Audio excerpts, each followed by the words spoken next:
Okay, guys, this is a really long video. This is the Wild Rift patch notes 2.2. They dropped it today. I didn't realize it was coming out today. These things usually come out on Monday, so I was not prepared for this whatsoever. But we are going to go through this together. I'm going to probably have to zoom in a little bit because we can't see what's going on. Wait a second, just let me get this straight. There we go. Okay, right. Boom. Thank you to G2A for sponsoring the channel. Reference link in the description below. And let's get going. So, this is an absolutely beastly patch. This is absolutely huge. It is the America's release patch, and it has loads and loads and loads of crazy things. I'm going to skip through all of this stuff. I'm going to focus on the main parts, because otherwise this video will end up being like ridiculously long, and we'll never get anywhere with it. First of all, America's open beta. And they're also welcoming people in Hong Kong and Macau. So we've got Hong Kong, Macau, and Americas to the open beta. New champions, Galio, the Colossus. Talked about him in one of the previous videos. I'm not going to go into too much detail on Galio. He's generally played as a mid lane or a support. He is a massive teamfight champion. He can be played kind of AP or tank. Most people play him AP though, because he can be quite tanky while building things like Rod of Ages. But Galio is beastly. I love Galio. I think he's going to be an absolutely huge meta pick because, again, like Wild Rift is a lot of teamfight stuff, and Galio is a teamfight monster. So I'm expecting Galio to be a relatively heavy priority, especially for mid lane and potentially even for support. We are testing position preference. So this is going to be running in a separate queue to ranked. So you will not be getting this in ranked. This will be coming out in a separate queue to ranked. And they're going to test how good it is. I would recommend that you do play this a little bit just to be able to give your feedback on the feature, and also for Riot to collect data. It does mean, unfortunately, that you'll never be able, you won't sort of get anything from this other than just, I guess you may get like an icon. They may give you a reward for testing out this in the beta period. They probably do they do usually try to incentivize people to play these new modes, but essentially you order your preferred roles from 1 to 5, and then you could be given any of these positions, and I assume the higher elo you go, the more likely you are to be given one of these positions.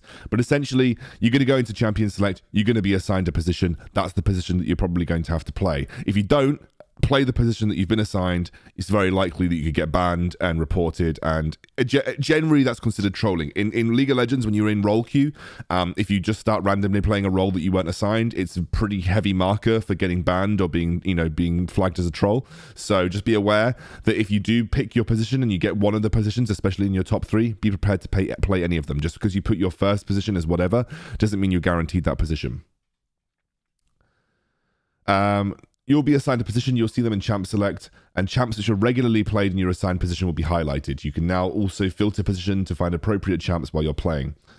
Finally, when the game begins, you'll see new indicators to guide your chosen lane. We'll begin with a temporary position preference queue, which is enabled for 2 weeks. You will find it in the ranked tabs. The queue will not impact your ranked progression or contribute to most event progress. We'll be running an ongoing event called Position Lab, which will give you some extra blue motes for each day you play and help us test. Okay, so there is the reward that they're giving you.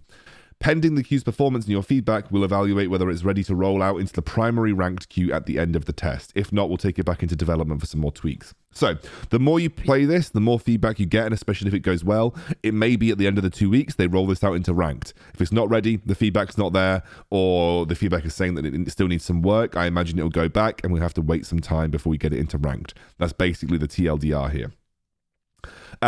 Testing, ARAM mode.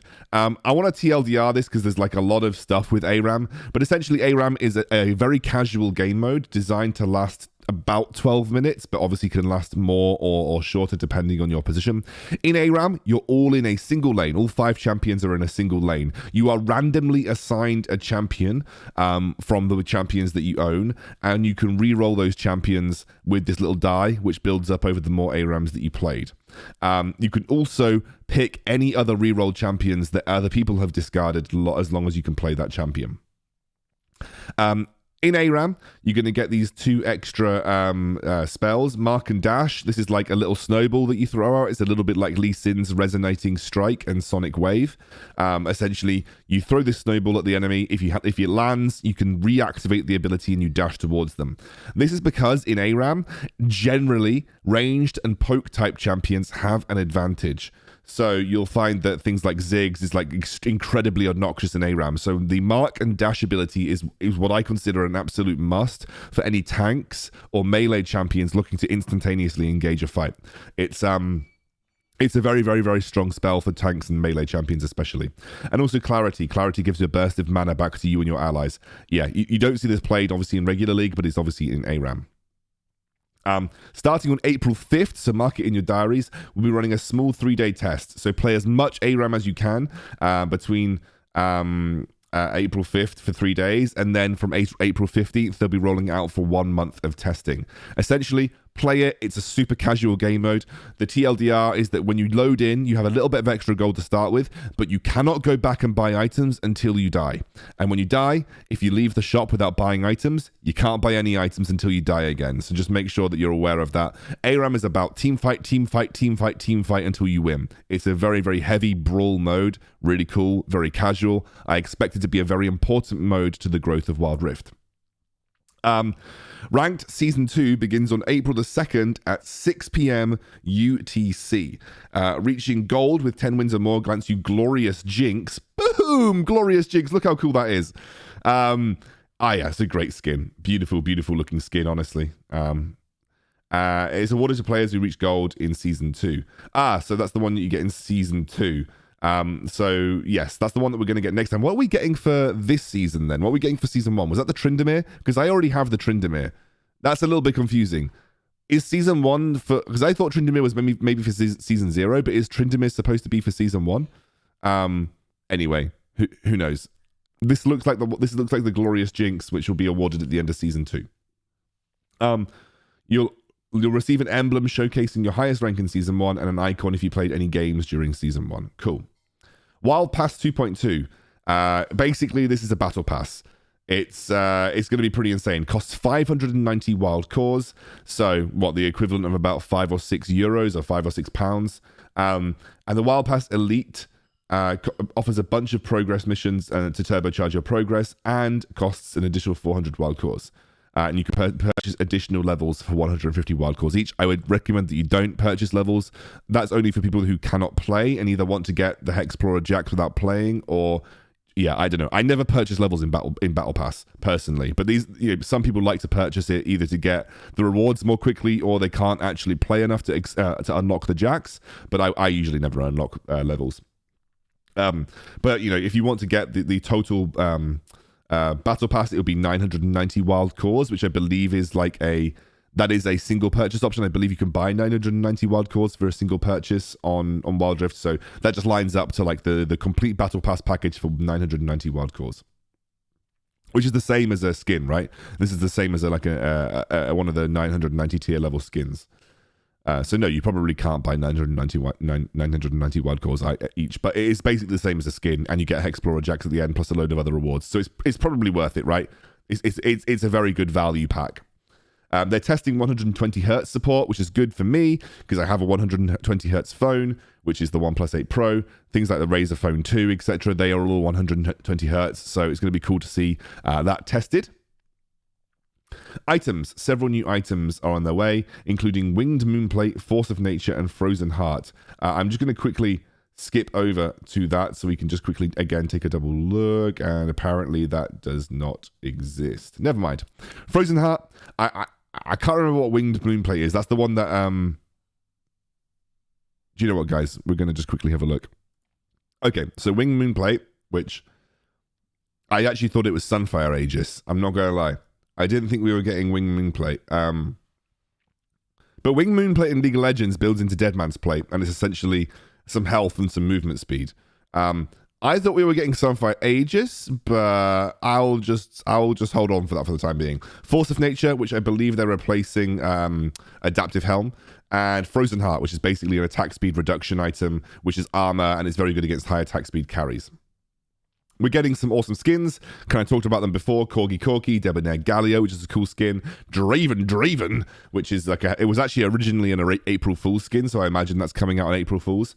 Fizz, Infernal Galio, Surprise Party Mumu, Glorious Jinx, which is coming out obviously at the end of Season 2. Hexplorer Jax, Academy Ari, and Academy Ari is kind of running with their school theme. If any of you watch anime, I'm sure you'll be able to guess where Academy Ari is based. It's very obvious. Blitzcrank, which is a very cool skin when it came out, and Marauder Olaf. You can earn or purchase goodies from a bunch of different sources. Please check the in-game page for more information on how to get them. So it looks like there's more emotes, more baubles, more recalls, more icons, loads of extra little bits that you can buy. And again, you can see all of them here. The Hexplorer package, or the recall port, looks pretty cool, actually. That looks like a very, very cool recall. Wild Rift Journey, when you complete the event for new players, Wild Rift Academy, complete the journey to earn content that will prepare you for the games ahead. Wild Rift Journey is, I believe, the Americas event. Position Lab, pick up some bonus blue motes for helping us test out our position queue. Okay, let's get into champion changes. This is the big part. Champion changes. Okay, so Alistair. Here we go. Alistair. The cow's too beefy. His health is getting dropped. And the knock-up radius from his pulverize is being dropped by 25. So that is a pretty significant change to Alistair. His base health is getting nerfed to 610, so he's going to be a little squishier from the get-go. And his pulverize radius, in terms of knocking multiple people up, will be a little harder to do now, as well as the damage is getting dropped in the late game especially. So, do I think this is going to make Alistair any less of a priority?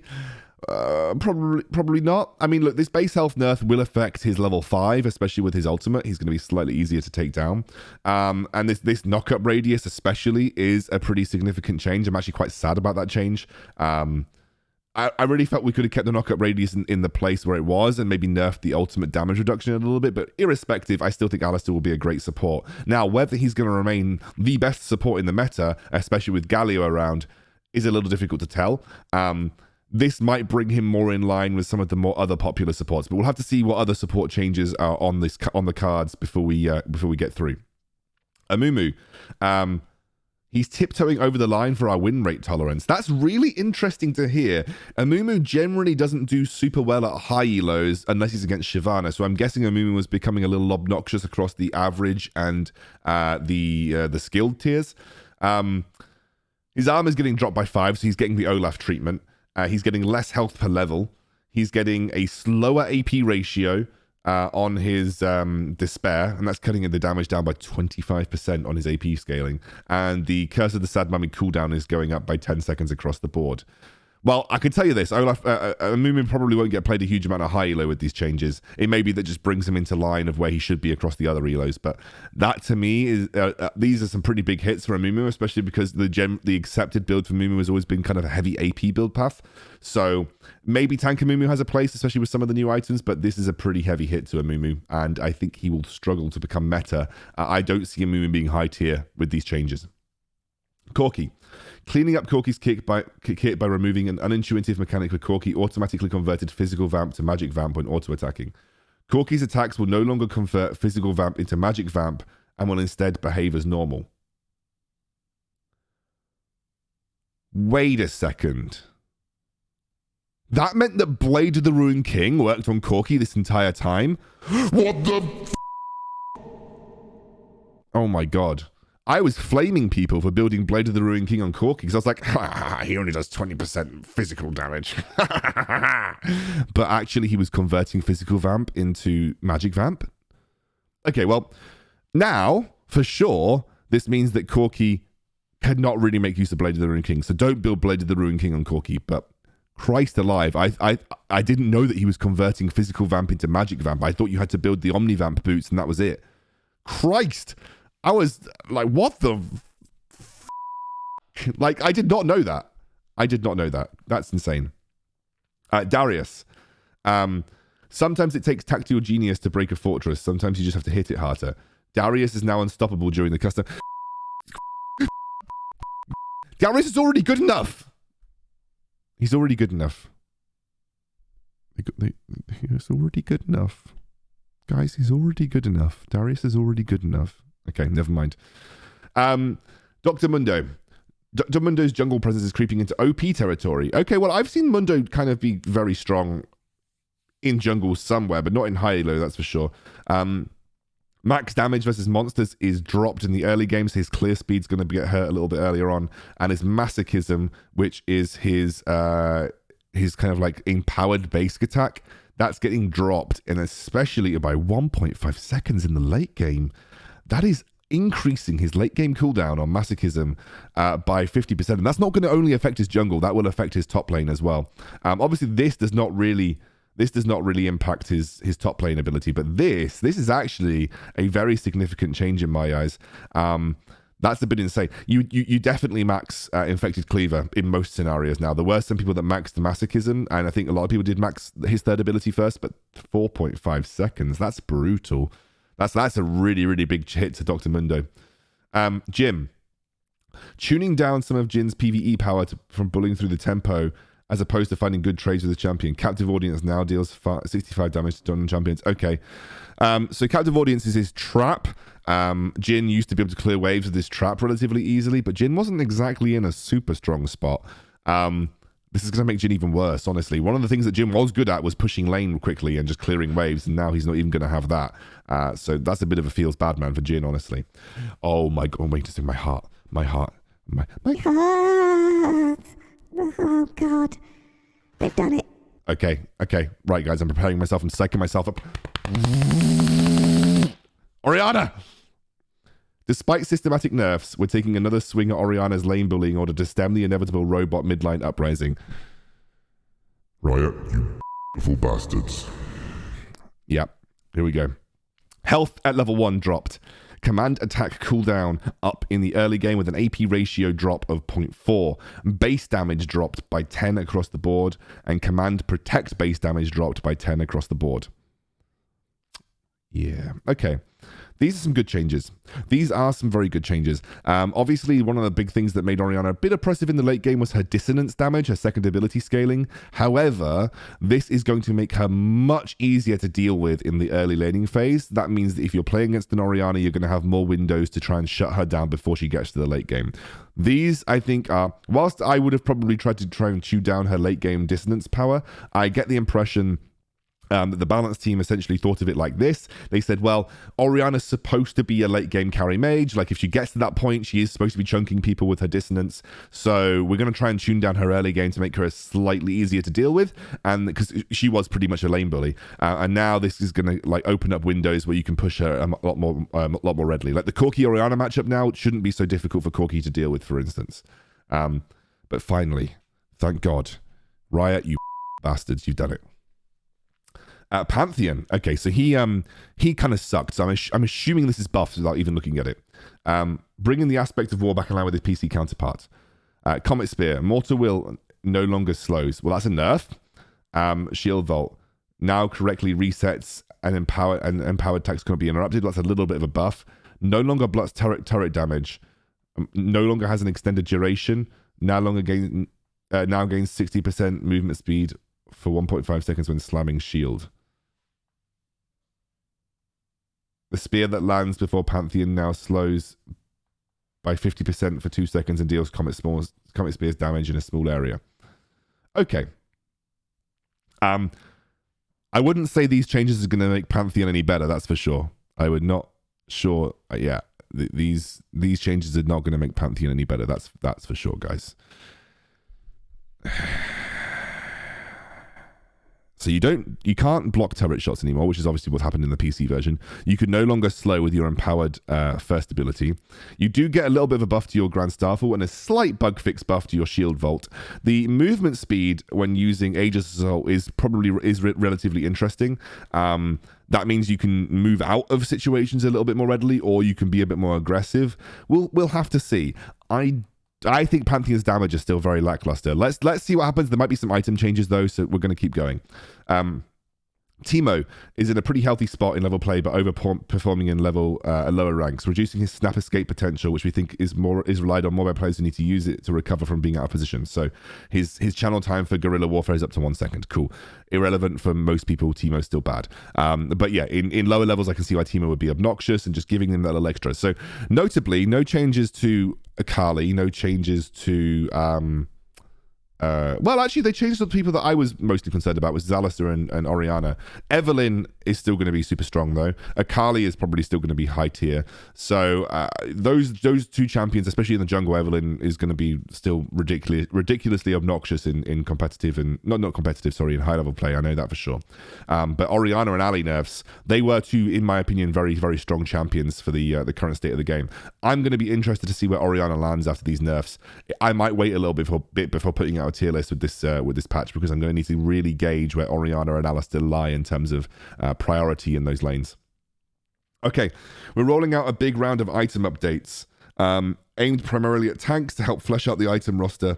Blah blah blah blah blah. Force of Nature will be replacing Adaptive Helm as the go-to magic resist item when those pesky mages won't leave you alone. You get 350 HP, 45 magic resist. It builds out of Spectre's Cowl and Winged Moonplate, so they are bringing Winged Moonplate to the game. You get 5% movement speed, and taking ability damage grants you 6 bonus movement speed and 6 bonus magic resist for 5 seconds, stacking up to 5 times, up to a maximum of 30 bonus movement speed and 30 magic resist. Each unique ability gives 1 stack. So you have to be hit by different abilities. Cool.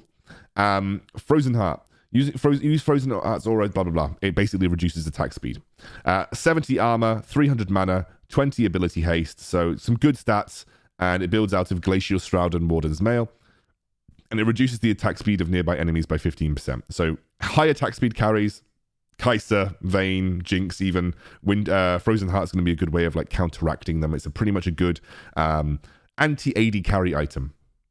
Winged Moonplate is a new component for Dead Man's Plate. Tank players, it's time to engage. Okay, so this is the same. 150 HP, 5% movement speed, and it just builds out of Ruby Crystal plus 400 gold. Sapphire Crystal is now the go-to for heavy mana unit users. It's inheriting the mana charge passive, so you can start stacking up your Tear of the Goddess earlier. Mana goes from 300 to 100, so you only get 100 mana from buying it originally. You get 5 ability haste, so a little bit of ability haste, and you can start charging mana per ability cast up to 250 and triggers 3 times every 12 seconds. So you can actually build up to 350 mana, but you actually get less mana to begin with, so it's actually kind of a worse item to buy at the start, but obviously you build up the mana up to 350, so you end up having a little bit more mana than you would have done normally. Tear of the Goddess is now just ability haste. Passive mana charge per charge is down to 7. Mana gained from the Sapphire Crystal. Sapphire Crystal's mana charge carries over into Tear of the Goddess, so Tear can start up with up to 250 mana already stacked. Winter's Approach are now being reworked to become the health mana ability haste item. Health, you get it. You don't get any armor. You get some mana up to 500. Ability haste 10. Builds out Tear of the Goddess and Giant's Belt. Grants ability haste equal to 1% of your maximum mana. Refunds 15% of mana spent. Increases max mana by every attack. Blah, blah, blah, blah, blah. Cool. So basically an ability haste item for tanks that have very long ability cooldowns and just want to have some health and mana. This is an item that I reckon would be relatively good on Singed, for instance, because he benefits from all of these kind of stats. Yeah, this is going to be an interesting item. I wonder if it will get picked up. It's definitely going to be like a mana-focused tank item, which would be interesting. Mura Mana gets 20 ability haste. Okay, so Mana Mune and Mura Mana get 20 ability haste, which is nice. Sheen no longer builds out of Sheen no longer builds out of Mana Crystal. It's just a straight up 900 gold item. So that's just like a 900 gold investment. So it's 200 gold quicker to get Sheen, which is good. That gives you an earlier spike for the people that use it. No longer get any mana on Lichbane, and it's just a little cheaper. Trinity Force no longer gets any mana, is a little cheaper. Iceborne Gauntlet no longer gets you any mana and is a little cheaper. That is like a sleeper nerf, by the way. There's a little bit of a sleeper nerf to like Mura Mana Ezreal builds, for instance, because that was giving you quite a bit of mana. So it's a little bit of a sleeper nerf to Mura Mana Ezreal builds. But Ezreal is also getting a slightly increased ability haste, or getting ability haste on his Mura Mana, and he's also getting a cheaper Sheen, so swings and roundabouts, I guess. Dead Man's Plate is a new passive where you get 5% movement speed. Wow, Dead Man's Plate is going to be like a super strong item, I think. Thorn Mail. Upon being hit by a basic attack, reflects 25 plus 10% of bonus armor magic damage while also inflicting grievous wounds on the attacker for 3 seconds. Immobilizing enemy champions also afflicts them with grievous wounds. So essentially, you can apply grievous wounds to a carry or an enemy champion by just landing some crowd control on them. So, cool. Nice way to adjust Thorn Mail, which I like. Sunfire Aegis. Like a beautiful butterfly, Sunfire Cape is evolving into Sunfire Aegis. There are a few notable differences between the PC and Wild Rift versions. Wild Rift version isn't a mythic item and thus doesn't have a mythic passive. It also loses out on a lot of tank stats, as this version only has health and ability haste. Sunfire Aegis is your go-to item if you want a bit of extra damage. 500 HP, no armor, 15 ability haste, and Immolate deals 16 to 30 magic damage plus 1% of your bonus HP per second to nearby enemies. Damaging enemy champions or epic monsters with Immolate increases its damage by 8% for 5 seconds, stacking up to 6 times. Immolate deals 50% bonus damage to minions and monsters. Flame Touch. At max Immolate stacks, attacks burn enemies around you for Immolate's damage over 3 seconds. Immolate deals 150% damage to minions and monsters. Ooh, this is pretty insane. I think Sunfire Aegis is going to be a great item. This is Tanks patch, by the way. If you're a tank player, get on board, baby, because this is your time. Mortal Reminders Gold is going up by 300, nerfing AD carries and also making tanks stronger. Randuin's Omen is granting an extra 5 armor, and Warmog is getting an extra 50 HP. Adaptive Helm is not being played. Okay, attack speed. We're changing the way that champions play with higher attack speed. Previously, champs who stack a bunch of attack speed items have less attack frame reductions, which means making kiting and chasing a bit too reliable. We expect marksmen to feel the highest impact here, so we'll be monitoring this adjustment closely. Attack speed effect ratio on attack's wind-up time is nerfed by half. Wind-up time equals base wind-up time divided by 1 plus attack speed. And that's going to just change the ratio to base wind-up time over 1 plus attack speed times 50% or multiplied by 0.5. We're going to have to do some tests on that. It's too difficult for me to theory craft what this actually means in practice, but I'm going to do some tests. And trust me, there'll be a video. This is a massive, massive, massive change. Summoner spells. Ghost has been refreshed to increase its duration. Its burst duration goes up to 3 seconds, but the top speed has been reduced, and on takedown, the buff duration is increased by 6 seconds. Ignite. Scaling back Ignite's cast range so that killing people with it requires a bit more forethought, and opponents feel like they actually had a chance to do something before catching fire. Okay, the cast range going down by 5.5 seconds is nice. That makes it a little harder for people to just one-bop you with Ignite towards the end. Added 3 new pings for easier team coordination. Enemy has vision here. Group and enemy missing. Cool. And that is all. We changed the icon. RIP ? Long live helmet, bro. No! Question mark's always been a bit toxic, and everyone remembers Vainglory. Soon you will occasionally receive emails if a player reported was penalized for their in-game behavior. We're looking to create an in-game solution for this in the coming patches. I kind of showed you that a while ago, guys. Pretty cool change. You can now equip the same emote into multiple auto-fire slots because there's never a bad time to spam the Galaxy Brain Poro. Absolutely case. Invite notifications are no longer a giant full-screen takeover, now a smaller friendly notification that won't block your interactions with the client. Thank you, Riot! Improve the visuals for when you invite friends who are already in-game. Social sharing, you can now share your achievements, end of game screen. If you stay for a while in the end of game screen and your friends are ready to go again, the game will give you a friendly nudge to continue. Added an indicator at the end of game screen to indicate which players are marked as AFK or AF phone.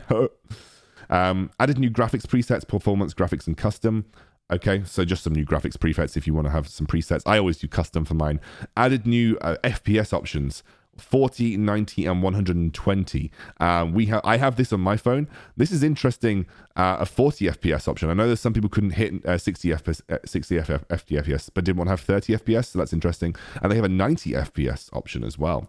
120 Hz mode is available on Galaxy S21 range, Galaxy S20 range, Galaxy Note 20, Samsung Tab S7, Oppo Find X2, OnePlus 9 and OnePlus 9 Pro, OnePlus 8 and OnePlus 8 Pro. Boom, that's me.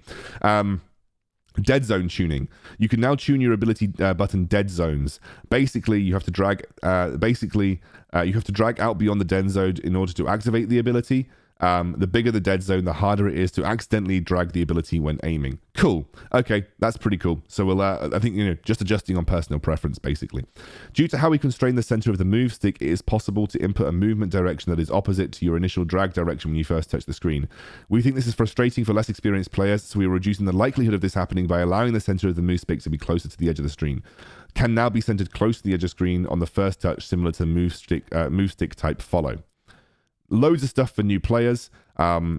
changing up the first login flow, and they'll show up, blah, blah, blah. Players no longer immediately enter the standard free-to-play champion rotation, and when they finish tutorials, they'll instead have a designated champion pool aimed at giving them a taste of different roles, playstyles, champs, fantasies. That's pretty cool, actually. I love this. The day after the player hits level 7, they'll rejoin the standard free-to-play champion pool, and it's basically giving people a load of like good champions across every role so they can figure out what role they like playing. I like that.